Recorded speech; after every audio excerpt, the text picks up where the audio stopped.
Welcome back to Mortgage Giants. I'm tall, he's taller. Let's talk mortgages. Yeah, another week into 2024. Yeah, it's. I think it's going to be a strong year. There's you lots and lots of talk. Yeah. Not everybody's pulling the trigger yet, but lots of people are reaching out to do so. I had a thought on that actually. I know it wasn't maybe what we wanted to talk about today directly, but something that came up was there's a lot of buying frenzy, like even a couple of years ago when rates were low and it started to put the investment, rental investment thing on a lot of people's radar. Maybe before they hadn't thought about it, and then some friends or family had some success with it. Yeah, and it just kind of planted a seed, and now this year, it's still there. Right. It's never gone away. Yeah. And now they're looking into it, and the rental deals just aren't penciling. right. Right. They're looking at this place. It's kind of like the style of home that they wanted to get into, and that's something I always say when somebody comes to me about, hey, I want to be a rental investor. Yeah. Decide on what property you want. Like, are you a condo guy, single family detached, raised bungalow with multiple suites? Right. Hone in on that and don't just be like kind of floundering, just desperate for a deal. Right. And I think that's kind of what happened was a seed got planted. And now people are trying to make a deal work. And right now, they just do not work. And what I mean by that, they don't cash flow. Yeah. Rents are on the increase, but are they enough to cash flow at a higher interest rate mortgage? And they're like, how can everybody else do it and I can't? They can't. Yeah. Like those were different circumstances, last year or more like, during 2020, right, 2021, 2 years ago, different times. And so they feel like they're missing something. Yeah. And they're just not. No. The rents have not, it's an X and a Y, interest rates need to come down and rents need to go up, and there will come a point where it does make sense again.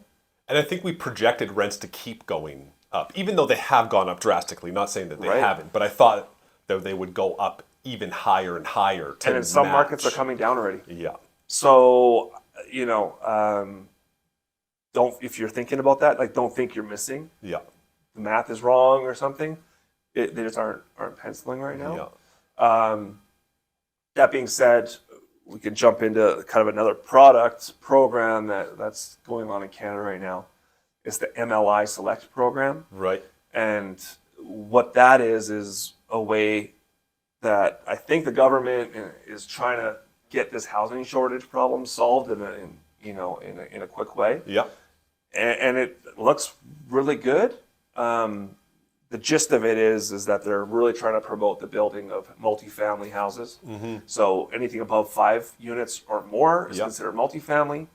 And what they're doing is they're basically, it's a point system. If it's going to be energy efficient, accessible, and rents have to be below a certain market rent. Right. So they're trying to help a certain number of units have to be below.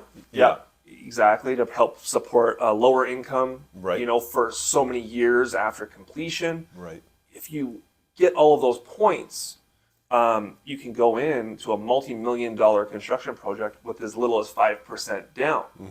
So now that $80,000 or $100,000 that you had earmarked to buy a $400,000 single-family detached house, now you can actually get up into a multi-million-dollar construction project. Right. And the kicker is a 50-year amortization. Yeah. Now those rents are cash flowing. Now it does pencil. Yeah. And you have probably a better long-term investment. Yeah. Property. And we shouldn't skip over that. That's a 5% down payment on multi-million and a 50-year amortization. That's crazy. Every single one of those points does not apply to single residential purchases. Yeah. So yes, it's awesome. So I think that we need to dig in. We'll have a guest on to talk more specifics about this MLI Select. Yeah. So if you are that investor, it is not penciling, and you got about, what would be a 20% down payment of a normal single-family detached purchase, maybe we need to shift, and you need to start thinking bigger. Yeah. multifamily construction, Yeah. because they are highly incentivizing people to do that right now. Yeah. It could be huge opportunity. I mean, Huge. you buy a single family detached house for $400,000. Your rents here in Alberta might be, you know, 2,000, 2,500. 2,500. Your mortgage is going to be 2,000.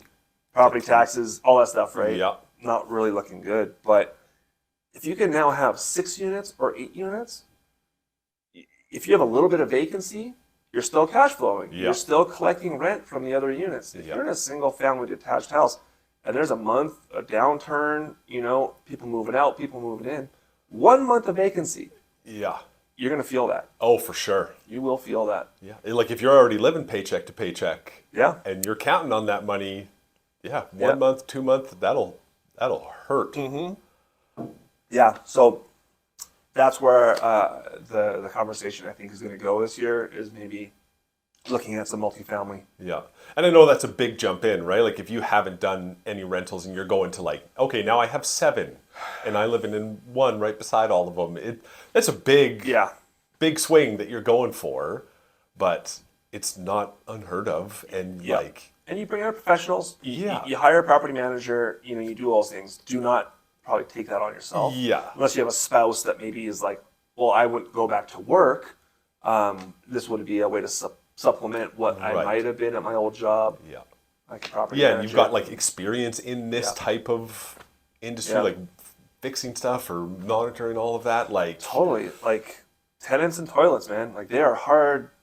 You know, it's always something. Yeah. You know, and if that's not for you, don't even listen to anything I just said. Right. Yeah, exactly. Don't jump into this. Don't.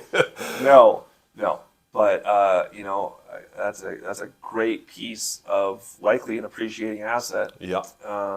You know, that could be a big part of your retirement plan. For sure. Yeah. And then going back to just like having one rental and having people worried about it cash flowing, there's the other side of the coin for me where do you want it to cash flow and you're just jacking people's rent up and who cares who's in there?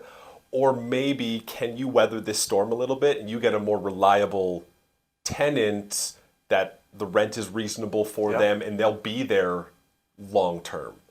Totally. A good tenant is worth so much. Yeah. So much. And like if you had to pay a couple $100 a month, but you have a rental property and the mortgage is still getting paid down and you have a reliable tenant, that's I don't know, that's pretty great. Think about it. I mean, it's if you're renting, you know, you're charging $2,400 a month rent, but you know that they're long term, versus taking something that's a little bit flighty and they might, you know, not pay rent once, twice, and then they move out on you. Yeah.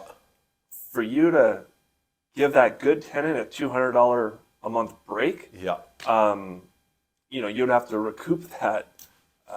So you have 1 month of vacancy. Yeah. That's a year. Yeah. An extra $200 a month to recuperate. Yeah. So. And like most rental people know this, but like it's a long-term game.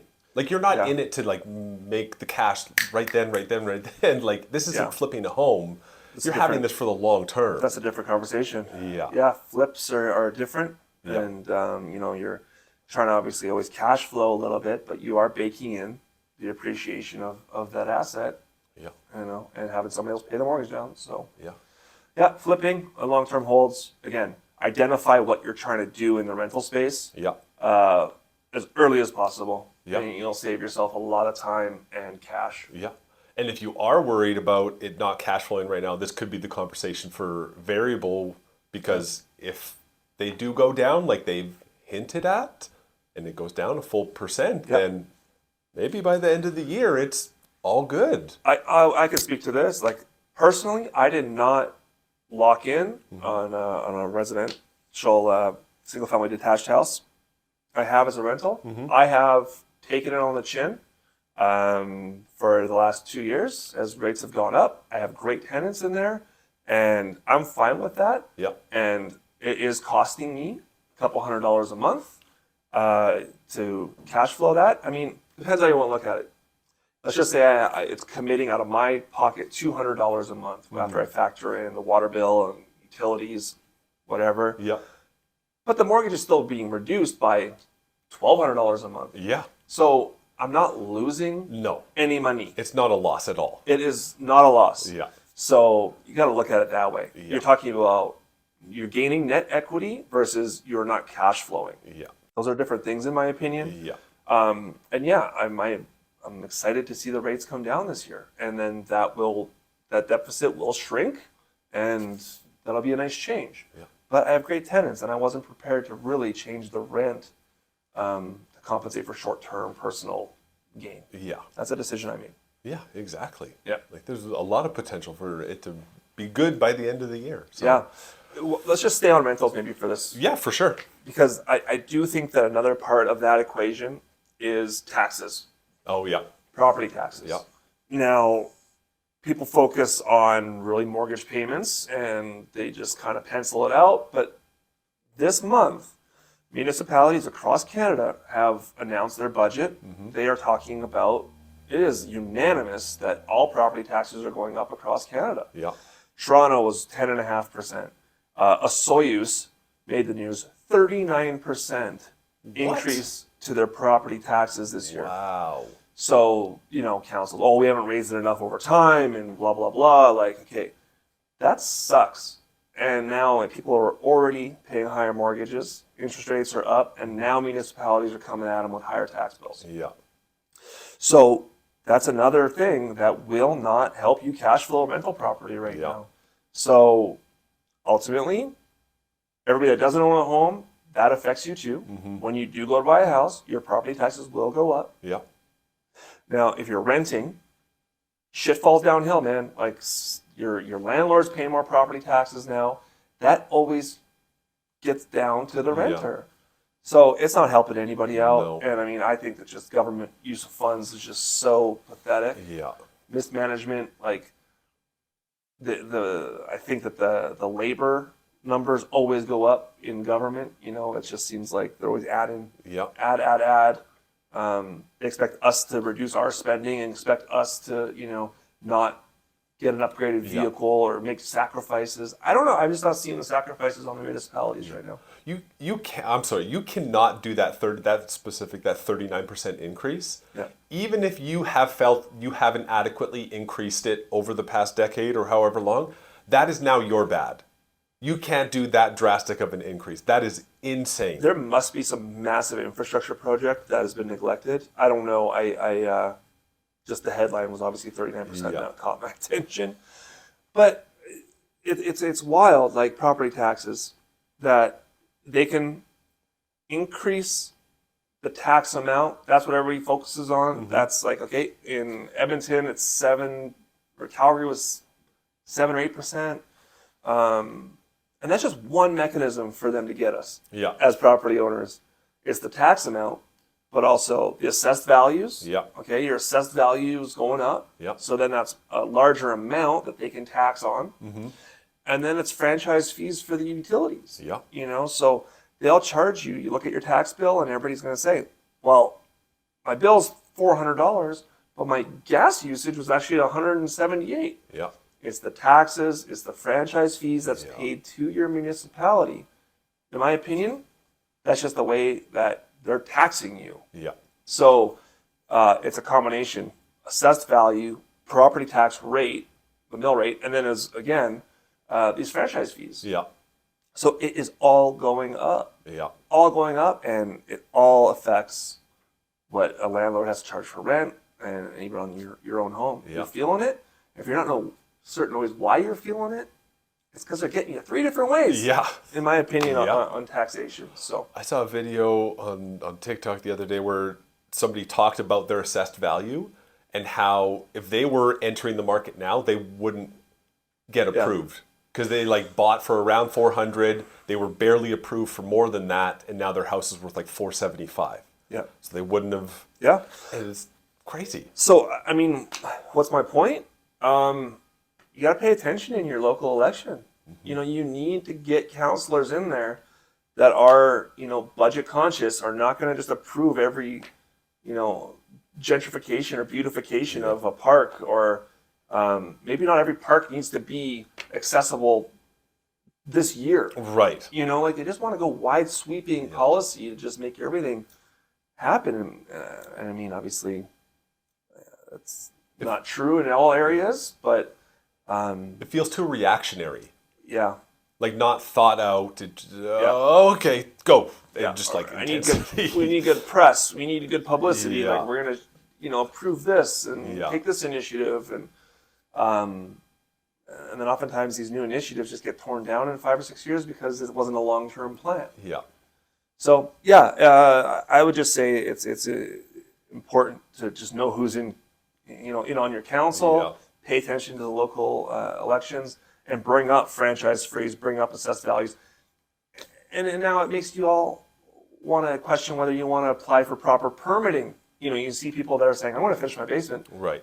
but I'm not telling the city. Right. I'm not telling them that I'm increasing the value of my house by $100,000 just so I can pay more taxes. Yeah. When you make a good person question, breaking the right law, thing. Yeah. doing the right thing, the government needs to maybe question how they're, applying Yeah. taxation and rules to the normal everyday family. Yeah. Because I think naturally we do want to follow the rules and people do want to be good citizens. But when they feel like they're just taking it on the chin every time they turn around, people will stop following the rules, Yeah. and then nobody really wins, in my opinion. Yeah, exactly. They'll bend them and justify them. Yeah. And then, yeah. Yeah. So, Yeah. A little bit of a rant, but yeah. yeah, it was a ranty session. Yeah. That's the way it goes. Yeah. But thanks for watching, and make sure to follow along and see the next one. Yeah. And again, if you think you need to get into the rental market, call us. I think it's a great time to talk about multifamily. There's options. There are options. Yeah. Yeah, for sure. It's not, how it has always been. There's some new. Yeah, Yeah. and at least we can give you the maybe where that X and the Y cross paths, so then you're prepared and say, I think the market is now ready for me, Yeah.